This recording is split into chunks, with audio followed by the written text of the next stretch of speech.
Okay, can we have if we want to build a relation within these four elements or four components, because if a man of principle, then eloquence with categorical emphasis, he will say, because these four things are actually related with each other.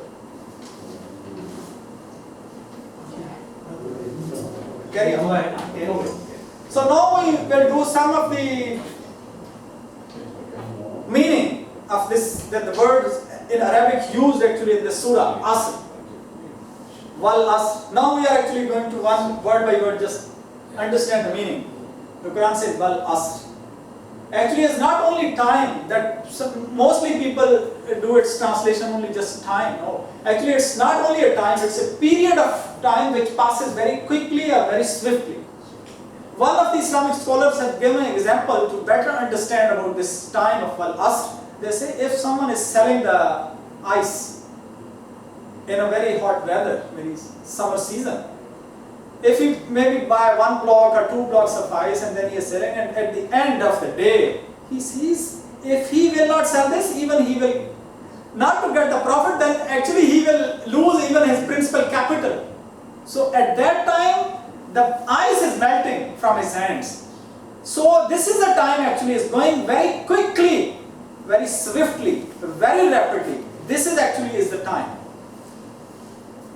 And us also connotes the sweep of time or its flow, swift flow, rapid flow of time. And the latter actually, wow, that is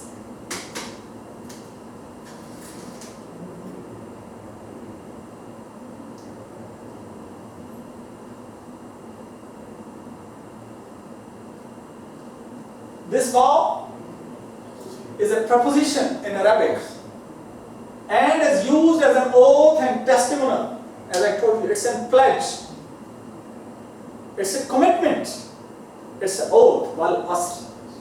So then the degree of the responsibility becomes higher. Wal asr is the swift passage of time through the ages, bears witness and provides evidence for the statements that follow.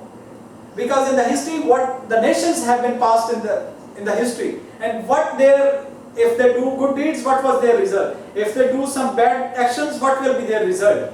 So the criteria, history has proven, history has shown. So this history actually is the evidence that's witnessing this swift flow of time, wal asr. And innal insana lafi khusr, and the word khusran actually has mean total loss, total destruction. The Quranic term khusran is not a monetary means just financial loss. No, it's not only your monetary or financial loss of few thousand, a few hundred, a few $1 million. No, but indicates complete destruction. It means that the second verse really shows that the whole mankind is standing on the verge of destruction or doom. Just on the brink of the destruction.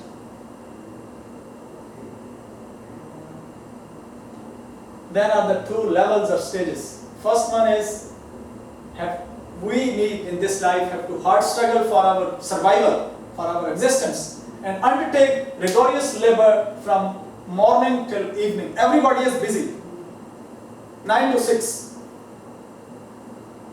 but are unable to provide the basic necessities of life for their children, families, or dependents.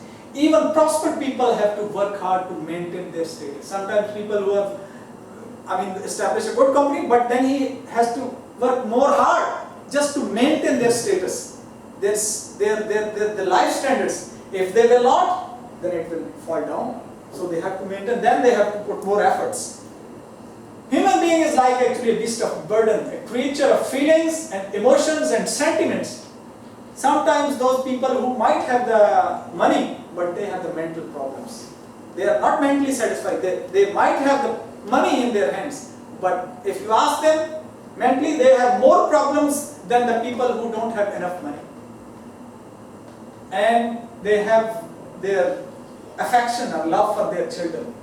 And they face troubles, hardships from their relatives and friends and the colleagues. So this is life actually. All these are the realities of life. by facing all these things, and then you know that the famous story about the Buddha. He was actually, people say that he was the king. Gautam Buddha, son of. He was a prince. Yeah, he was a prince. Yeah. So then when he see all these miseries of life, all these difficulties of life, I don't want to narrate that story, that he see three people at different stages when he go out from his palace, and then he saw the miseries of three people, and then he changed his life. And then he left everything and ran into the jungles in search of the truth.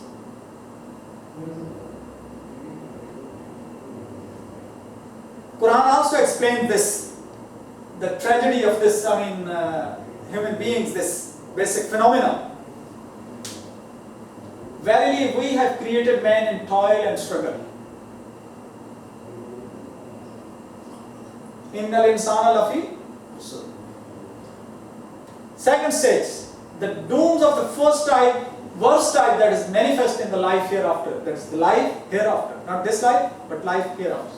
The accountability. We have to be held answerable in the life hereafter. Allah said, verily, O man, thou art ever toiling on towards thy Lord, painfully toiling, but thou shalt meet. We certainly, surely, we have to meet our Lord one day on the day of judgment. And we have to be accountable what we have done in this life. And the meaning of illa lazina. So all this explaining one, the time that is going very quickly, very swiftly, very rapidly, and then the general rule that all people are in total loss, but who can save themselves from this total loss? So this is the exceptional case. The first one among these four components of elements of that success, the first one is that Iman, firm belief. That means, what's the literal meaning? Provide peace and tranquility. Amana yaminu, the word Iman, actually its root letter is Amana yaminu in Arabic. Aman. And then it comes from Iman. It means peace. So you see what's the beautiful meaning of this our belief is. To get peace and to be in peace. Not only, that's two way. That's the beautiful message that our religions, gives the first step, Iman. And we have to be trust and testify that there is no God but Allah, that should be deeply rooted. It comes from our uttering, from our mouth, these words, and it should testify from the bottom of our heart. And then we have to understand that who am I? We have to find the answer of these questions. Who am I? From where did I come from? And what is the nature of this universe in which we are living in? And what is the last destination of the journey of my life? Will it just finish without any result, without any accountability or any? We have to be held answerable. We have to be accountable for what we have done, and then will be rewarded or will be punished. It depends upon what we have done in this life. This one of the hadiths, beautiful hadiths I just recalled in my mind. Ad-dunya mazaratul akhirah. This life in which what we are doing, it's actually is a test in this life. And then we are sitting in the examination hall. And then on that day, the result will be announced. And if you get your Namayama, your paper on the right hand, then you are successful. So that's why we have to be very deeply focused on these questions. Then becomes two conclusions. The first one is disappear internal anxiety, inner peace and satisfaction, and internal serenity. That will be the result. And the second will reformation of one's actions or deeds, and his lifestyle will change. If he has this iman, this belief or this conviction. This is a very famous philosopher, Socratic.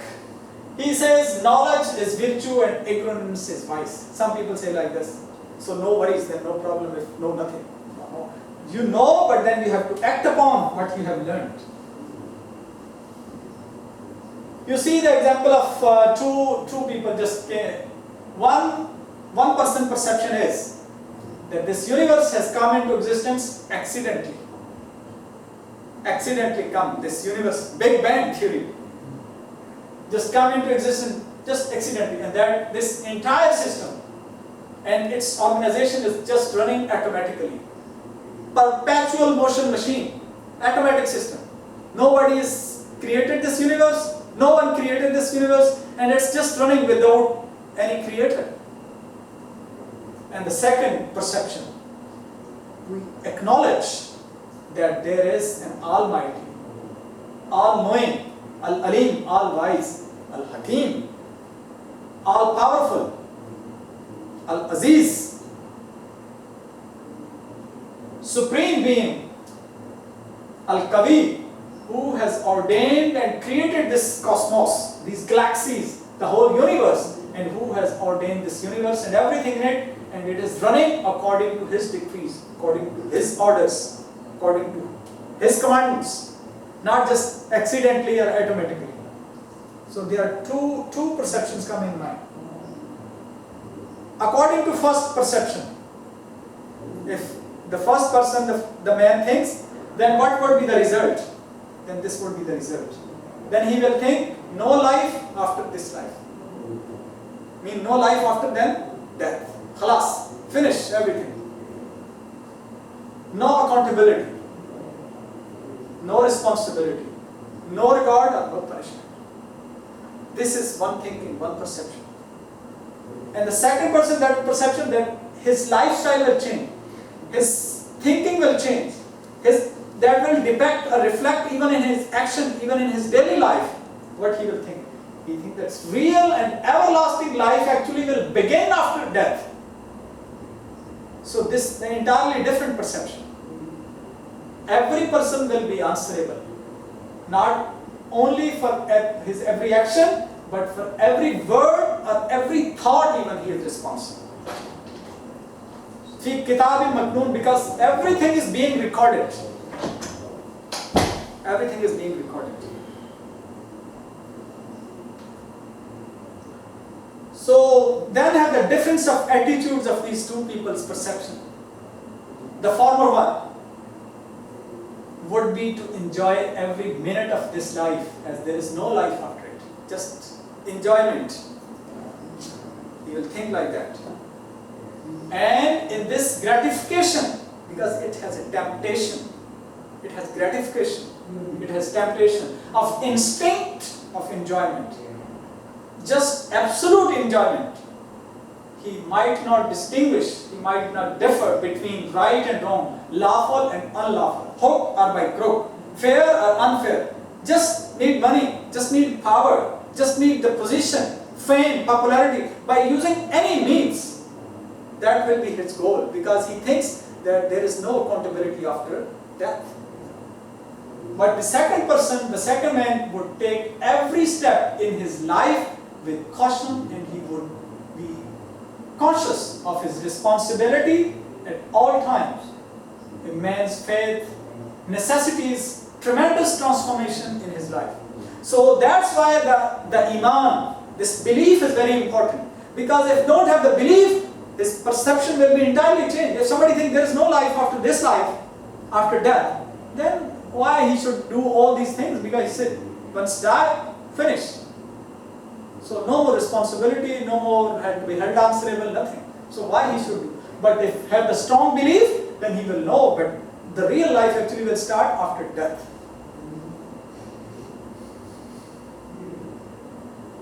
I just want to share one of the sayings of the Holy Prophet. A man who betrays his trust has no faith. The Holy Prophet said, La imana liman la ahda lahu. And the person who does not fulfill his promise has no religion. So how important is this? And then in another narration, the Holy Prophet said, by God, he is not a believer. By God, he is not a believer. By God, he is not a believer. 3 times, just to put emphasis on it. that thing that the Holy Prophet is saying is very important. The companions of the Prophet then asked, then they inquired, who is that person about whom you are saying this? The Holy Prophet said in reply, it is the person from whose misconduct his neighbor is not safe. Not only just we have to have in our rituals, performing our those compulsory, our salah or something, paying zakat or something, but man-to-man behavior and man-to-God behavior, both should be strong and they should be balanced. It doesn't mean you just focusing on the prayers and some other, the rituals, but you are ignoring the man-to-man relationships. No adulterer, another hadith the Holy Prophet said, commits adultery while he has faith. No thief commits theft while he has faith. And no drunkard drinks intoxicants while he has faith. At that time, just hanging on his head when he is doing that action. So then what's the real meaning actually of the righteous deed that we say? Amale saleh. Amale saleh. Illa lazina amanu. And what is the second one? Illa lazina amanu wa amelus salihat. Amale saleh. That's the righteous deeds. What's the its actual meaning? To put up a hard struggle to achieve that real goal for which he was potentially created. What's the purpose of our creation actually? To ascend certain heights to attain that goal, we should put all our energies, and then that is conveyed by the comprehensive word, righteous deeds. And one technical difference I can tell you about fail and amal. These both are Arabic words. Fail, fa, ain, lam, or ain, mim, lam. These both are used even in the Holy Quran.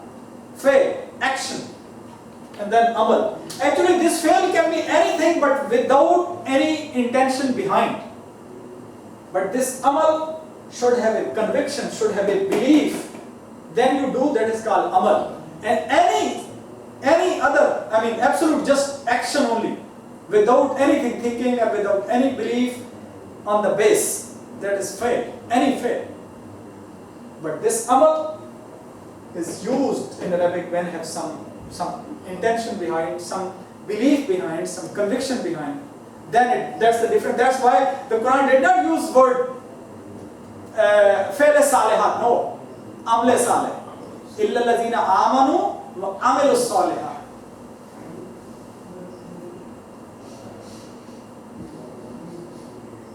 And then what's the meaning of mutual exhortation? Because in Arabic the word that has been used not just only sabr or not only haq. Tawasi bil haq and tawasi bil sabr. Tawasi actually is in Arabic, there are different babs we call it. And they come from bab al-tafawul in Arabic.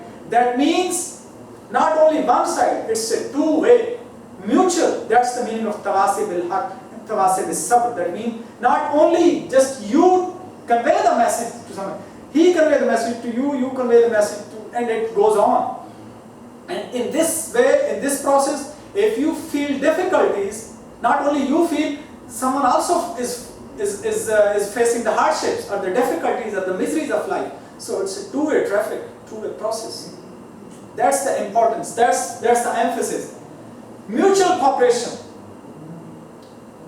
There is one ayah in the Quran, ta'awanu alal birri wa taqwa wa la ta'awanu alal ismi wal udwan. The Quran says you have to be cooperate with each other in good actions, but you should not cooperate in bad actions. Ta'awanu alal birri wa taqwa wa la ta'awanu alal ismi wal udwan. So emphasis is the point of exaggeration. Action of exhortation is required with the greatest fervor and intensity. And this stage necessitates the establishment of a collective community or ummah. That at this moment we have not a ummah, we are just different Muslim countries, but not a Muslim ummah. That's what we are lacking. That puts you on one unity. وَأَتَصِمُوا بِحَبْلِ اللَّهِ جَمِيعًا وَلَا تَفَرَّقُوا. We are ummah.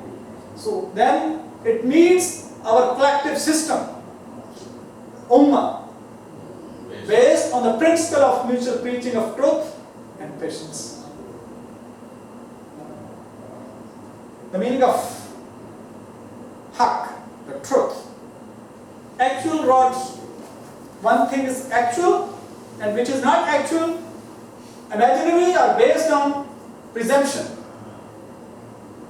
Acknowledged by reason or is necessary, ethically, that is called haqq. And opposite of haqq is batil, falsehood. Falsehood. Ja al-haqqo, Quran says, Ja al-haqqo wa zahaq al-batil. When the truth comes, the falsehood has to go. Cannot stay there. So, purposive and not useless or virtuous. It has a purpose. The haqq must have the purpose, have some meaning. It's not meaningless or not purposeless. It's full of purpose. And it's confirming and acknowledging and testifying and inviting to and preaching everything which is factually true and real and is ethically necessary also. And then what's the meaning of patience actually? We have a very limited concept of sabr in our language, because mostly in people think sabr, when you cannot do anything, then people say, okay, just do sabr. No, this is not the meaning in Arabic of the sabr. To some extent, but what's the actual meaning of sabr is to maintain himself upon the chosen path. Once you have determined something to do in the light of Quran, the Sunnah, in the life of the Prophet, then you have that conviction, iman. And then you are doing good actions according to your belief, and then you are preaching this, or conveying this, or communicating this, or disseminating this message to others. Then it's rational and it's very common sense demands that then you will face difficulties. In that way, if you becomes steadfast, or constancy, or perseverance you show at that time, that is called actually patience. That will not deviate you from the path that you have chosen, your right path. Sirat-e-Mustaqim. No amount of persecution. You might have some kind of physical persecution, but it will not divert your attention. It will not deviate you from that destination that you have chosen. He must remain steadfast in every situation, in all ups and downs of life. Even when he has richness, even when he has in the poor situation, no, in all those situations, ups and downs of life, he will steadfast. And that's why in Quran there is one very beautiful verse. You see the order has been changed. Istainu bis sabr was salah. In this aspect, the salah comes later. The order has been changed. So this is very important. You have to be a man of principle. You have to firmness. You have to perseverance, bravery, courteous, fortitude. All these is sabr. And exhortation to truth and exhortation to patience are so essential, necessary. They are co-essential. It doesn't mean one is important, another one is not important. No, they are interrelated, interconnected, non-separable, indispensable, linked with each other. Because this is not man-made. This is the Creator, the God, who is all-knowing, all-wise. He said this. This exception case, Iman, Amal Saleh, Tawasib al-Haq, Tawasib al-Sabr. So they are interconnected, they are co-essential, part and parcel of each other. Invitation to truth is usually not welcomed, and it has often to face resistance. People say, okay, I have belief, I pray 5 times a day, I give my zakat, and I have performed Hajj, okay, and then I just do fasting and Ramadan, all these basic fundamental beliefs I'm doing. No. If you keep it up to just yourself, is not enough. Because if you follow the Quranic wisdom and the life of the Prophet, then he said, then why he conveyed this message, and then he has to went to the valley of Taif, and he has to face so many difficulties in life. We get a noble example from the life of the Prophet Muhammad sallallahu alaihi wasallam. So this is very important. Apprehension and recognition of truth is very easy. Everybody can say, okay, I believe. Just believe. It's very easy. Just you have to say words from your mouth. Just simple movement. Just the utterance of the words. But adopting or accepting oneself and inviting others to act upon according to it and remaining firm, strong in this struggle actually is very difficult.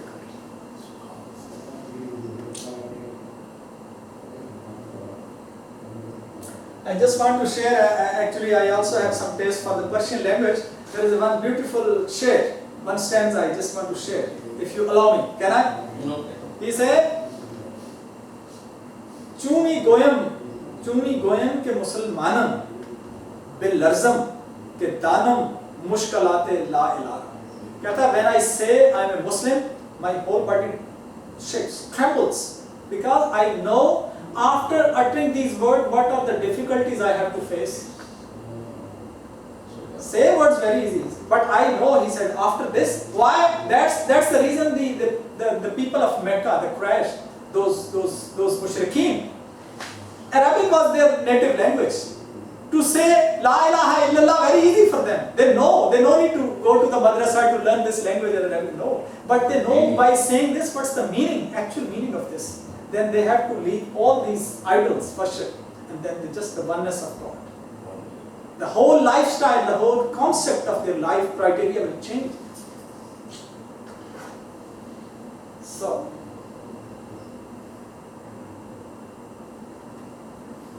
So the interrelationship of all these four things. So not only these two things are also interrelated, and the first two things also interrelated, and then all these four components actually are interrelated, connected with each other. You cannot say like this, okay, you take out from your own, choice, take one out and two out, three, and just keep one. Or maybe three and does not follow the another. No. All are important. The Holy Prophet said, if anyone among you observe a vice, this is very famous hadith of the Prophet Muhammad. It is his duty to change it by force. The first highest step is this, change it by force. But within the jurisdiction.